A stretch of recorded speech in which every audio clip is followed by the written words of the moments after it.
Students class 7 कैसे हैं आप सभी। आज हम साइंस का फर्स्ट चैप्टर पढ़ने वाले हैं। फर्स्ट चैप्टर है आपका न्यूट्रिशन इन प्लांट्स। जो न्यूट्रिशन इन प्लांट्स है, न्यूट्रिशन क्या होता है समझते हैं। पोषण, प्लांट्स आपको पता है पौधे, यानी पौधों के अंदर जो पोषण है वो कैसे होता है, इस चैप्टर में हम लोग इसी के बारे में डिस्कस करने वाले हैं। अभी हम पहले समझते हैं कि न्यूट्रिशन की क्या जरूरत है। अगर हम बात करें तो हमारा शरीर या कोई भी जो सजीव वस्तु है उसका शरीर किस चीज से मिलकर बना है, इनफाइनाइट नंबर ऑफ सेल से मिलकर बना है। और जो एक एक सेल है उस सेल को किसी काम को करने के लिए क्या चीज की जरूरत होती है, एनर्जी की जरूरत होती है। और एनर्जी कहाँ से मिलती है, फूड से मिलती है, यानी खाने से मिलती है। तो यानी जो हम खाना खाते हैं उसी में कहीं ना कहीं न्यूट्रिशंस होते हैं, है ना। अब देखिए कैसे होते हैं। जो हम खाना खाते हैं वो खाना कैसा होता है, वो होता है खाना कॉम्प्लेक्स फॉर्म में।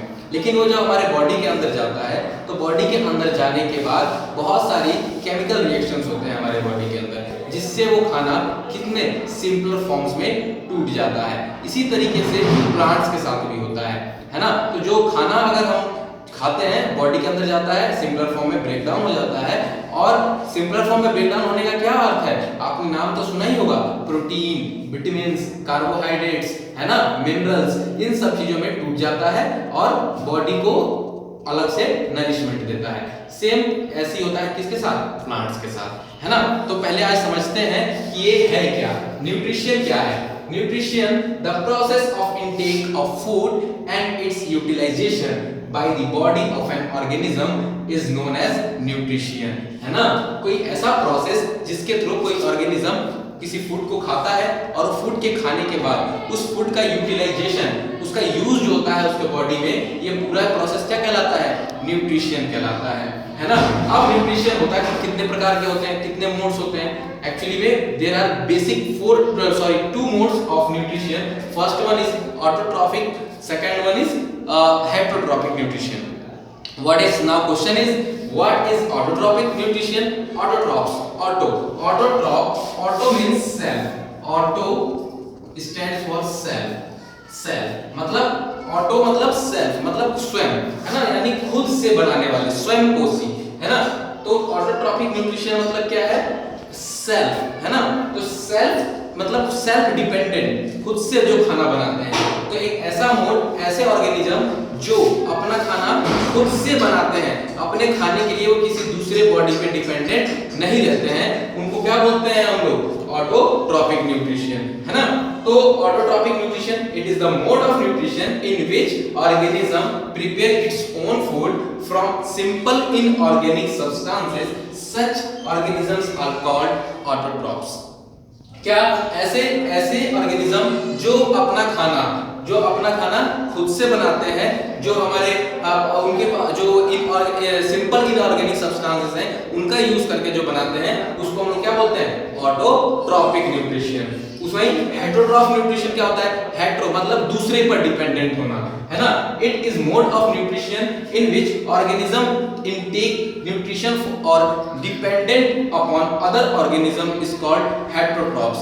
सच ऑर्गेनिजम्स नोन एज हेटरोट्रॉफ्स, है ना। मतलब एक कोई ऐसा ऑर्गेनिज्म जो अपने खाने के लिए वो किसी दूसरे पे डिपेंडेंट है, उसका खाना वो खुद से नहीं, मतलब सेल्फ प्रिपेयर नहीं कर सकता है। ऐसे ऑर्गेनिजम्स को हम लोग क्या नाम देते हैं, हेटरोट्रॉफ्स, है ना। अब बात आती है ऑटोट्रॉफ्स में। हेटरोट्रॉफ्स कहाँ पाए जाते हैं, ऐसा कौन सा ऑर्गेनिज्म है जो हेटरोट्रॉफ है। तो जो प्लांट्स जो है हमारे, जो प्लांट्स क्या है, ऑटोट्रॉफ्स हैं। प्लांट्स क्या हैं, ऑटोट्रॉफ्स। क्यों, क्योंकि प्लांट्स अपना खाना खुद से बनाते हैं। वो अपना खाना जो सिंपल इनऑर्गेनिक सब्सटेंसेस मौजूद हैं, सनलाइट, क्लोरोफिल जो उनके पत्तों में पाया जाता है, वाटर, इन सब चीजों का यूज करके वो अपना खाना प्रिपेयर करते हैं, है ना। हेटरोट्रॉफ्स कौन होते हैं, हेटरोट्रॉफ जितने एनिमल्स हैं, है ना, जितने एनिमल्स हैं, ह्यूमन बीइंग्स हैं, और कुछ प्लांट्स जो हैं हेटरोट्रॉफ्स होते हैं। जैसे एनिमल्स, कोई एनिमल है तो वो खाना कहाँ से लेता है, जैसे कोई मतलब एक सिंपल सा ले लेते हैं हम लोग, काऊ को बात करते हैं, गाय का बात करते हैं। तो गाय क्या खाती है, घास खाती है। घास क्या है, घास वो अपने खाने के लिए किस पे डिपेंडेंट है, घास पर। और घास क्या एक तरीके का प्लांट है, ठीक है। ह्यूमन बीइंग का बात करते हैं। ह्यूमन बीइंग क्या होता है, ह्यूमन बीइंग क्या खाता है, या तो ग्रेन्स खाता है या किसी एनिमल को खाता है ना। मतलब तो पहली चीज क्या है, अगर वो ग्रेन को खाता है तो ग्रेन कहाँ से मिला, प्लांट से मिला। और अगर वो किसी एनिमल को खाता है, जैसे मान लेते हैं कि वो बकरी को खाता है ना, तो बकरी को खाता है, गॉड को खाता है, तो बकरी क्या खाती है, घास। यानी इनडायरेक्ट तरीके से भी कहीं ना कहीं इंसान जो है अपने खाने के लिए किसी दूसरे मतलब किस पर डिपेंडेंट है, ऑटोट्रॉफ्स पे डिपेंडेंट है ना। और कुछ प्लांट्स जैसे पैरासाइट्स होते हैं, है ना, ये सब क्या है, पैरासाइट्स अपने खाने के लिए किसी दूसरे प्लांट पे डिपेंडेंट होते हैं, किसी दूसरे का खाना चोरी करते हैं, है ना। तो इस तरीके से कुछ प्लांट्स भी जो है वो क्या है, हेटेरोट्रॉफ्स हैं। दूसरी बात, they prepare one's own food. ये क्या है, जो प्लांट्स होते हैं, जो यानी ऑटोट्रॉफ्स जो होते हैं वो अपना खाना खुद से बनाते हैं, लेकिन जो हेटेरोट्रॉफिक होते हैं वो खाना खुद से नहीं बनाते हैं, बल्कि वो किसी दूसरे ऑर्गेनिज्म पे अपने खाने के लिए डिपेंडेंट रहते हैं। तीसरा, जो ये ऑटोट्रॉफ्स होते हैं, ये जो खाना बनाते हैं उस खाने को ये लोग स्टोर कर सकते हैं, सनलाइट को ये स्टोर कर सकते हैं in the form of chemical energy. मतलब सनलाइट क्या है, सोलर एनर्जी है, उसको ये स्टोर कर सकते हैं एज ए फॉर्म ऑफ, उसको चीज कन्वर्ट कर लेते हैं। एक प्रोसेस होता है फोटोसिंथेसिस का, जिसके थ्रू वो लोग खाना बनाते हैं और खाने को जो है वो लोग स्टोर कर सकते हैं। अभी हम आगे पढ़ेंगे फोटोसिंथेसिस क्या है नेक्स्ट वीडियोस में। अभी फिर बात करते हैं हेटेरोट्रॉफ्स का। हेटेरोट्रॉफ्स जो होते हैं वो अपने खाने को जो है यानी एनर्जी को जो है वो क्या स्टोर नहीं कर सकते हैं। ठीक है, इस लेक्चर में इतना ही। अगले लेक्चर में हम लोग फिर मिलते हैं, और तब तक के लिए आप स्क्रीन को जूम की पॉज कीजिए और बोर्ड पे जो